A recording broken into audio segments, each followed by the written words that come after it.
Good evening and welcome to News Channel 8. I'm Jerome Aegean, and here are some of the top stories we have for you tonight. A murder suspect is arrested on St. Thomas, sewage problems in one of the housing communities, and we take a look at a cheerleading camp. These stories and more are up next on News Channel 8.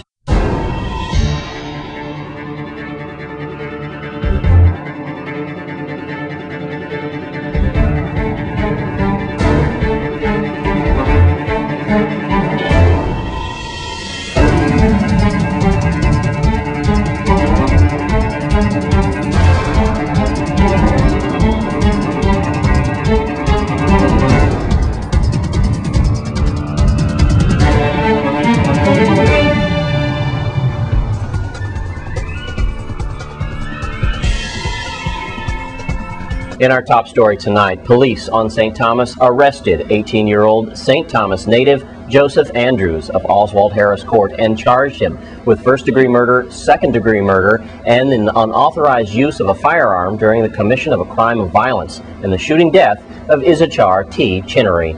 Police Chief Rodney Carrard is here with the details. This is St. Thomas, St. John, Ward Island District Chief of Police Rodney F. Carrard Sr. On July 6, 2009, police in St. Thomas arrested 18-year-old St. Thomas native Joseph Andrews of Oswald Harris Court and charged him with first-degree murder, second-degree murder, and unauthorized use of a firearm during the commission of a crime of violence in the shooting death of Issachar T. Chinnery, better known as T. Gray. Chinnery was gunned down in the early morning hours of June 24, 2009, as he was leaving Club 75, which is located on Crown Princeton's Garden. This arrest was based on a warrant issued by the Honorable Judge James Carroll III. Joseph, who was attempting to leave St. Thomas through the Sierra Leone King Airport, was detained by Customs and Border Protection officers based on the warrant, who in turn notified major crime detectives. Joseph was transferred to detectives and transported to Richard Call Command for processing. He was later remanded to the Bureau of Corrections by order of the court, pending his advice of rights hearing. Thanks, Chief. And here's Lee Carl with your crime blotter report. Several bullet holes were discovered Monday morning. Instructors of the St. Thomas Bertha C. Bashota Middle School. Educators and the police are dumbfounded about this. The school officials called to report damage. According to the blotter report, the blotter said several bullet holes were found in several classrooms. The incident listed as destruction of school property. Police had no further information on that.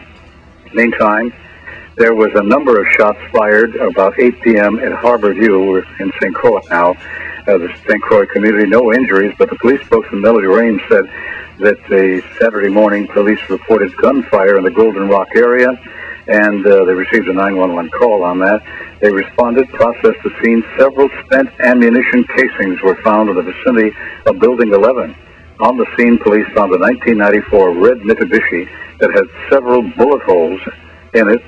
The witnesses in the area said they saw a slim male wearing a white T-shirt and black pants carrying a firearm fleeing from the area.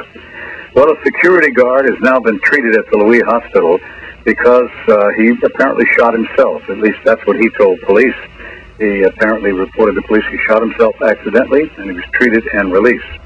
Meantime, another incident. A man drowns during the weekend at Kramer Park Beach, St. Croix Kramer Park on Sunday afternoon. Incident reported. The unofficial reports that the police said the man identified as Clinton Phillips was found unresponsive and appeared to have drowned. No further information was available at press time. And one final item, this again on St. Croix on the weekend. Police are investigating a home invasion and robbery that occurred in estate Richmond. Police said two armed men approached two men and a woman at their residence in estate Richmond. Two suspects entered the home, pointed guns to the victims, demanded money. The suspects were given an undisclosed amount of cash and fled the area. Police said their suspects had their faces covered with white T-shirts and were wearing white T-shirts, and they believe the ages of 18 and 25. The persons also were 5'5" or 5'8" tall. The incident listed as a first-degree robbery. On the police blotter, anyone with any information called. The regular police number is 911. Lee Carl on St. Thomas. And a resident of Paradise Housing Community is fed up with the ongoing sewage problem in her home. News Channel 8's Wes Small has this report. Thanks a lot, Jerome. This young lady here, Beverly, is having serious problems at Paradise Mills in her place. We're going to start looking at some video now. The cameraman and I are not going up there. I've heard that it's like just terrible up there, and it's so hot. Yes. Anyway, let's just get right to it. Sweetheart, how long have you been living like this? For 2.5 years. The sewers have been backed up constantly. Nobody ain't doing nothing. I go into management. Nobody ain't doing nothing. They just giving me Clorox and pine salt to clean my house. Nobody ain't coming to me giving me no answer. I ask for a transfer. Nobody wants to give me no transfer. They tell me I have to stay living just living in a mess. I went to management. I bring waste management there in Paradise Mills. I bring Department of Health. Nobody ain't doing nothing. They went to them. All they gonna said, I have to be on a waiting list 6 months to a year before I could get out of that situation. And it's not an emergency. Sewage backing up in my house, my rugs, everything getting damaged. My house, have my stuff in my house. I have throw away. Nobody ain't reimbursing me for nothing. Nobody ain't doing nothing. And everybody taking this for a joke. And it's not funny because it's making me sick. Okay, now, you went to the Department of Health, and then they came back to the site, and what did they do? They just told me that the Pan American said that they cannot move me. I have to stay in the house. I have to go on the waiting list. The only thing they could do for me is give me Clorox and pine salt to clean my house. Nothing else. They can't do nothing else for me. I pay rent every day, every single month. They get their rent for what? I live in a house with just backup sewage. I pay them rent every single month for nothing. It's like I just pay rent just to say I have a house.